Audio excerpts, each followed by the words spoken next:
കഴിഞ്ഞ വീഡിയോയിൽ നമ്മൾ ജോഷുവ സൊട്ടീരിയെക്കുറിച്ച് സംസാരിച്ചിരുന്നു. അദ്ദേഹം കേരള ബ്ലാസ്റ്റേഴ്സിൽ തുടരുന്നതിനെക്കുറിച്ച് എൻ്റെ അഭിപ്രായം ഞാൻ പറഞ്ഞിരുന്നു. സോ എൻ്റെ അഭിപ്രായം അതിൽ പറഞ്ഞത് എനിക്ക് ജോഷുവ സൊട്ടീരിയോ കേരള ബ്ലാസ്റ്റേഴ്സിൽ തുടരുന്നതിൽ യാതൊരുവിധ താല്പര്യവും ഇല്ലെന്നാണ്.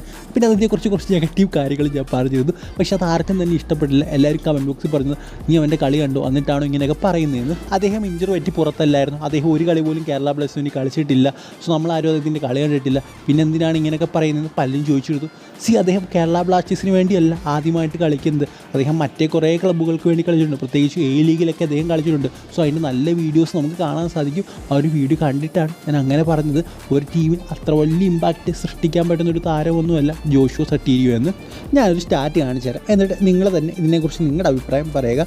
അതായത് അദ്ദേഹത്തിൻ്റെ 2022-23 സീസണിലെ സ്റ്റാറ്റാണ്. അതായത് ന്യൂകാസിൽ ജെറ്റ്സിന് വേണ്ടി അദ്ദേഹം കളിച്ചുകൊണ്ടിരിക്കുമ്പോൾ എന്തായാലും അദ്ദേഹത്തിൻ്റെ ആ ഒരു സ്റ്റാറ്റ് ഞാനൊന്ന് വായിക്കാം. എന്തായാലും ഈ ഒരു സ്റ്റാറ്റ് വായിക്കുമ്പോഴേ നിങ്ങൾ പറയും ഒരു സ്റ്റാറ്റിലേക്ക് എന്തിരിക്കുന്നതെന്ന്. എന്നാലും പറഞ്ഞോ കുഴപ്പമൊന്നുമില്ല. 2022-23 സീസണാണ് അദ്ദേഹം ന്യൂകാസിലിന് വേണ്ടി കളിച്ച സീസണാണ്. ആ ഒരു സീസൺ അദ്ദേഹം 23 മത്സരങ്ങൾ കളിച്ചിട്ടുണ്ട്. ടോട്ടൽ ഗെയിംസ് 23 അത് സ്റ്റാർട്ട് ചെയ്ത് 16 കളികളിലാണ്. മിനിറ്റ് പെർ ഗെയിം, അതായത് ഒരു കളിയിൽ അദ്ദേഹം 62 മിനിറ്റ് ആവറേജ് കളിച്ചിട്ടുണ്ട്.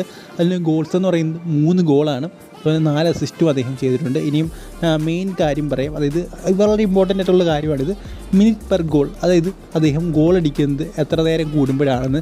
അതെന്ന് പറയുന്നത് 474 മിനിറ്റ് കൂടുമ്പോഴാണ്. അതായത് ഓരോ 5 കളി കൂടുമ്പോഴാണ് അദ്ദേഹം ഒരു ഗോൾ അടിക്കുന്നത്. അതുപോലെ തന്നെ ഗോൾ പെർ ഗെയിം 0.1% മാത്രമാണ്. ഷോട്ട് പെർ ഗെയിം 1.2% മാത്രമാണ്. അതായത് ഒരു ഗെയിമിൽ ഒരു ഷോട്ട്, അത്രയൊക്കെ ഉള്ളൂ. അതുപോലെ തന്നെ ഓൺ ടാർഗറ്റ് പെർ ഗെയിം 0.6 ആണ്. അതായത് പകുതിയേ ഉള്ളൂ. ഓൺ ടാർഗറ്റ് ഒരു ആവറേജ് പകുതിയേ ഉള്ളൂ. സോ നിങ്ങൾക്ക് മനസ്സിലായി കാണാം അതായത് ഇതിൻ്റെ ഒരു കളി മികവെന്ന് പറയുന്നത് 2022-23 സീസണിലാണ്. സോ ഈ ഒരു താരത്തെയാണ് ഡയമണ്ട് എക്കോസിൻ്റെ പകരക്കാരനായിട്ട് കൊണ്ടുവരുന്നത്. അതുപോലെ തന്നെ ഒരു പരിക്ക് പറ്റിയ താരം ഇതിലും വലിയ പെർഫോമൻസ് കാഴ്ചവെക്കുമെന്ന് എനിക്ക് തോന്നുന്നില്ല. പിന്നെ എ ലീഗിലാണ് കളിച്ചതെന്ന് പറയും. ഇപ്പോൾ എ ലീഗും അതുപോലെ തന്നെ ISL തമ്മിൽ വലിയ വ്യത്യാസമൊന്നുമില്ല. അത്യാവശ്യം ഒരുപോലത്തെ ഒരു ലീഗ് തന്നെയാണ്. ഇനി ഇത് പറയും ഞാൻ ഇങ്ങനെ പറഞ്ഞു എന്ന് പറയും, എ ലീഗ് ISL ഒരുപോലെയാണ്. എന്നാലും ചെറിയ എന്തെങ്കിലും ഡിഫറൻസ് ഉണ്ടെങ്കിലേ ഉള്ളൂ. ഇപ്പോഴത്തെ സമയം നമുക്കറിയാം JB മക്ലാരൻ വരെ ഇങ്ങോട്ട് വരികയാണ് എ ലീഗ് വിട്ടിട്ട്. സോ നിങ്ങൾ തന്നെ പറയുക.